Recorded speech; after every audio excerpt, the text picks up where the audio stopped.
Welcome, everyone. This is Recovery Dharma. My name is Julia. I'm one of the facilitators in the Spokane Sangha.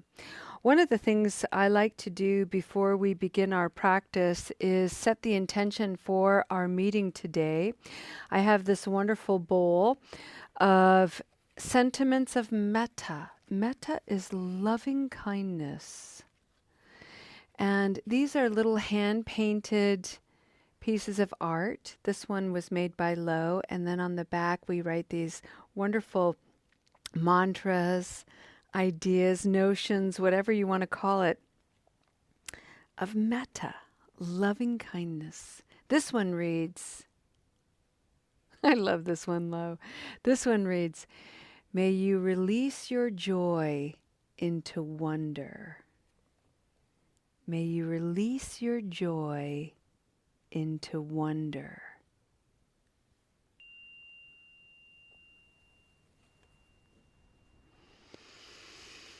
Let's just take a moment and play with that a little bit in the mind, because maybe you're arriving to this practice a little joyless or a little wonderless. And so maybe the invitation in just this moment is to create some warmth in the mind and in the heart and in the body, to bring forward just a little bit of joy, just 1 degree.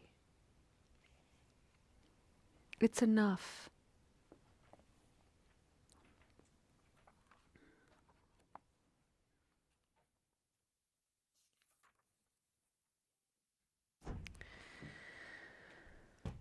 Friends, on Wednesdays we have this wonderful Zen-like practice inspired by our wonderful Sangha member Christopher, who's here today on holiday, so we get to play with him during the week. And we take a book written by a Zen master and we slowly read it. We recently finished a book written by Roshi Joan Halifax called Standing at the Edge, and it took us 2.5 years to go through that book. We were highly devoted. But it was an amazing book, and I highly recommend it, which is why I mentioned it again today, Standing at the Edge. Today we are reading from this book, Go Slowly, Breathe and Smile. These are the teachings of Thich Nhat Hanh, and it is also decorated by the artwork of Rashini Ray.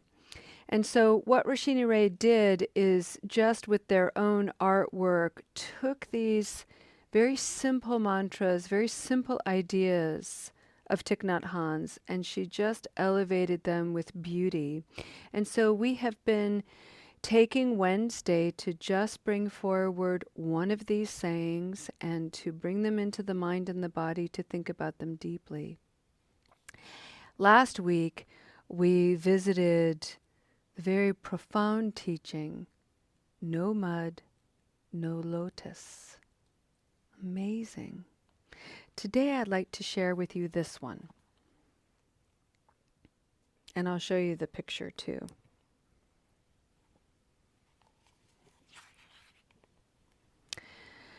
Thich Nhat Hanh says, the real miracle is not to walk either on water or in thin air, but to walk on the earth. And you see that artwork? Isn't that pretty?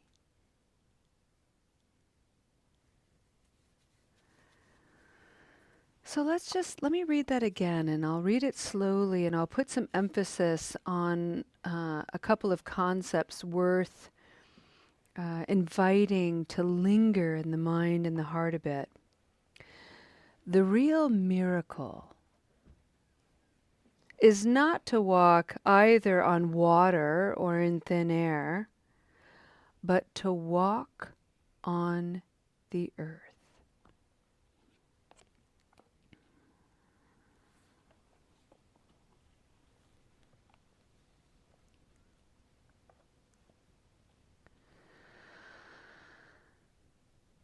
Friends,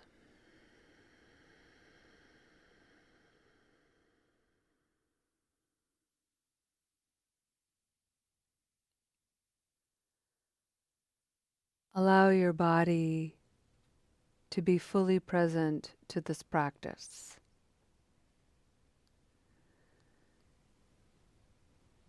Some of you have walked into Soul Center today, you've walked to your computers. Some of you may have walking that is characterized by a limp or discomfort. We have Sangha members who have bionic legs and whose bodies do not have access to walking. They move around in other ways. So even to just expand the idea of walking, what that means, take in the idea of what it means to experience a miracle.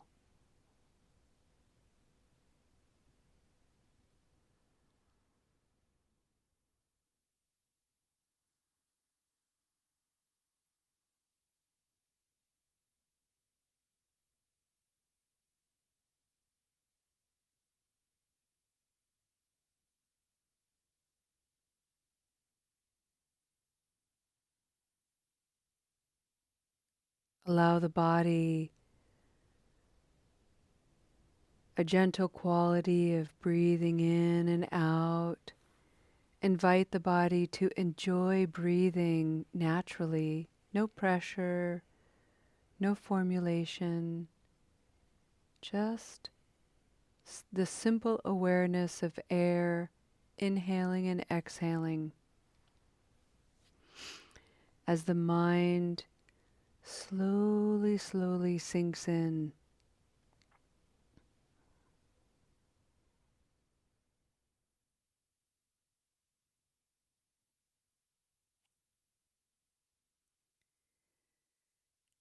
Thich Nhat Hanh has a short teaching to go along with his phrase. He writes, "People usually consider walking on water or in thin air to be a miracle, but every day we're engaged in miracles.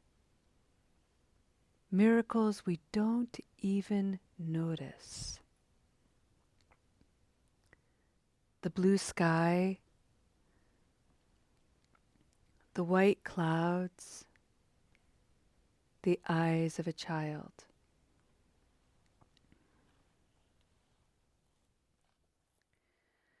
I'm going to add technology,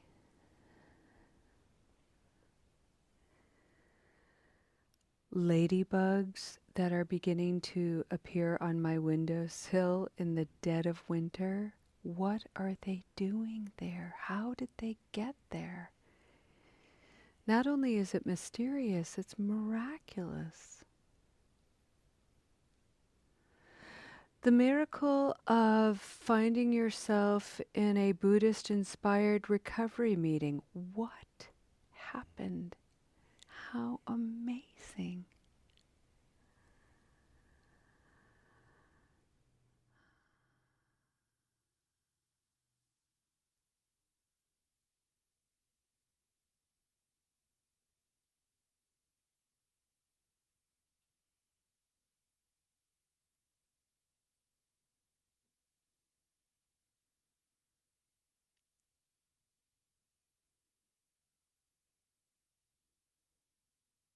The miracle of a smile, your smile,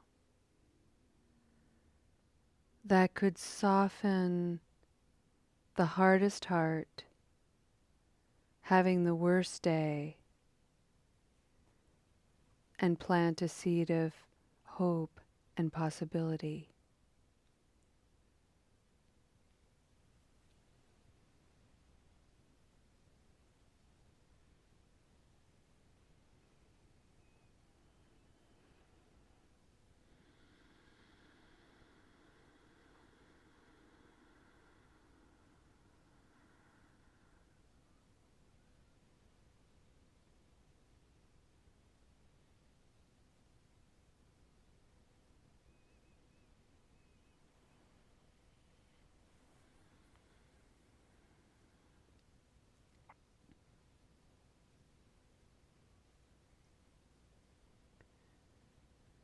The reason why this particular teaching is so applicable to the journey of recovery is because the nature of recovery is often externally focused.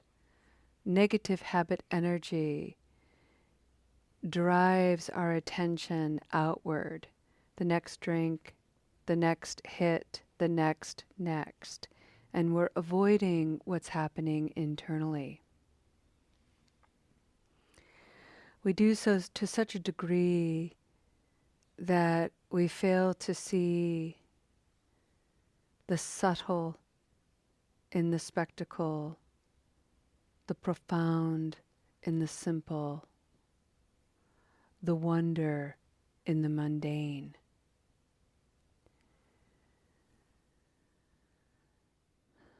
This particular teaching is an invitation for each of us to take stock, to really practice noticing.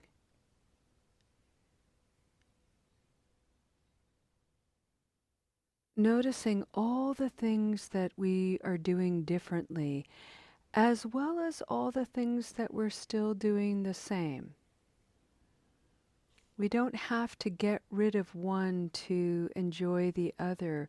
The two together, even if they are in opposition, can coexist. And the fact that we're learning to hold both. So, for instance, maybe the habit energy of using alcohol has been put down, but an individual is struggling because they can't get enough sugar. So they've picked up eating sweets. And right now is a very difficult time because Easter candy is everywhere and it's delicious.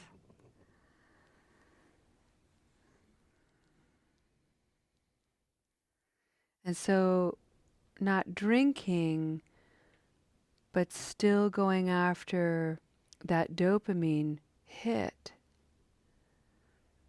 Both are true, both are real, both can be there and make the whole of you. And being aware of it is a miracle.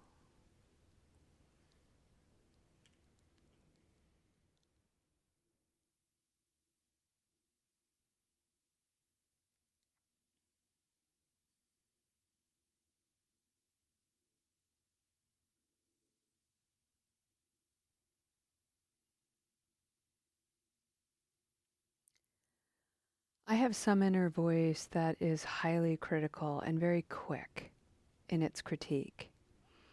And when I first started practicing this notion of really shifting my perspective on what it means to be miraculous, this inner critic was so aggressive and harsh because it was absolutely fixated on the miraculous being only of the supernatural, the mysterious, the unexplained, the blah, blah, blah.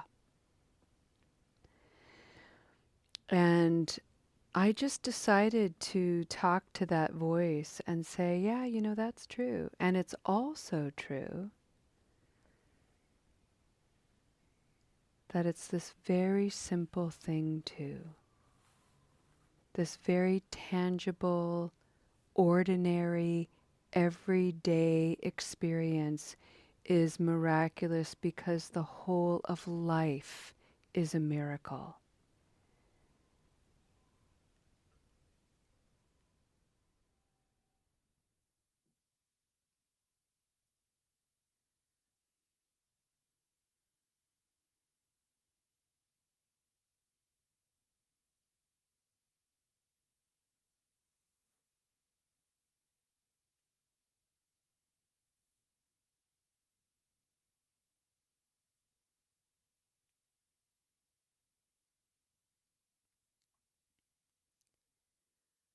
Walking upon the earth peacefully with awareness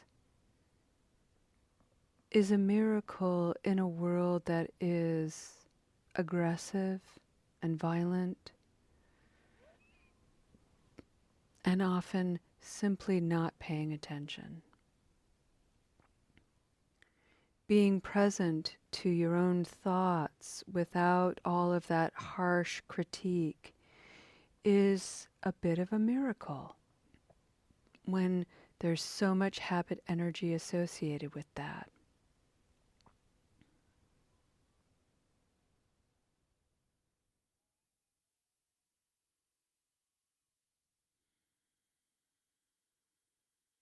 Every little thing about your life, every big thing about your life is part of this great miraculous unfolding, including the way you walk upon the earth.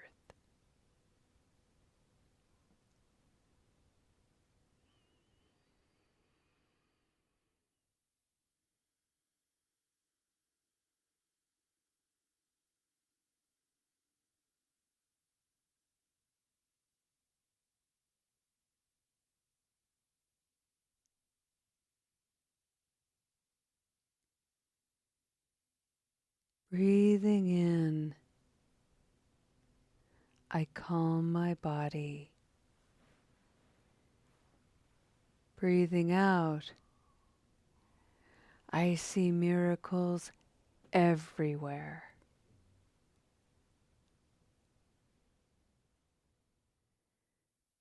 Breathing in, I calm my body. Breathing out, I see miracles everywhere.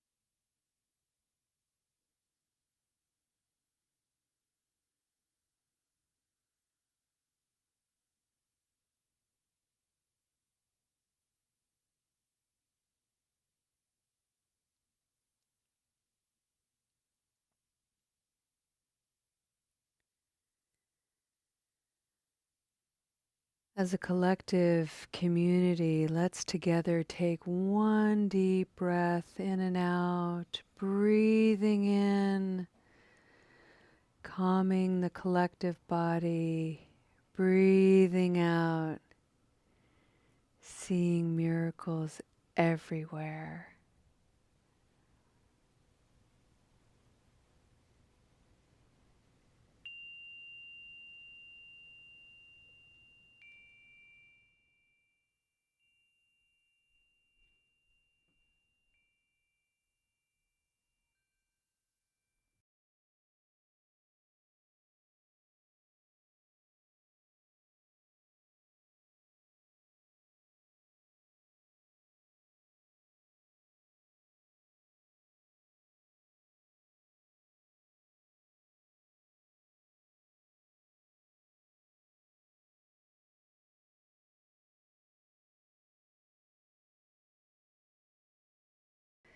You know, let's let's take a step toward the dedication of merit, and let me just bring forward the title of this book that we read from today. You know, imagine leaving this meeting today, going into the rest of your afternoon by going slowly, breathing, and smiling as you walk upon the earth.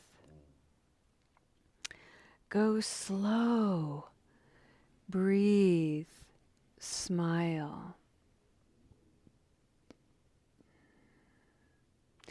There's a wonderful idea that is brought forward by John O'Donohue, a wonderful Irish mystic and poet, who spoke about walking upon the earth, knowing that every step you plant upon the earth itself meets you and is delighted by your presence. So imagine leaving this practice today, going into your afternoon, stepping slowly with a breath, smiling because the earth is delighting in your presence. John O'Donohue also says, should you stumble, may the earth rise to meet you. And should you encounter anyone today stumbling and suffering, may you rise in this practice to meet them by going slowly, by breathing, by smiling. Imagine if we could all bring that just a little bit more into the world. Wouldn't that be a miracle of peace? It is available to all of us. All we need to do is practice. Thank you for bringing your beautiful practice here and leaving such an inspiring and positive impression in this Sangha. All of you make up this beautiful, beautiful, beautiful place to practice, and I thank you for it. We'll see you next time. Namaste.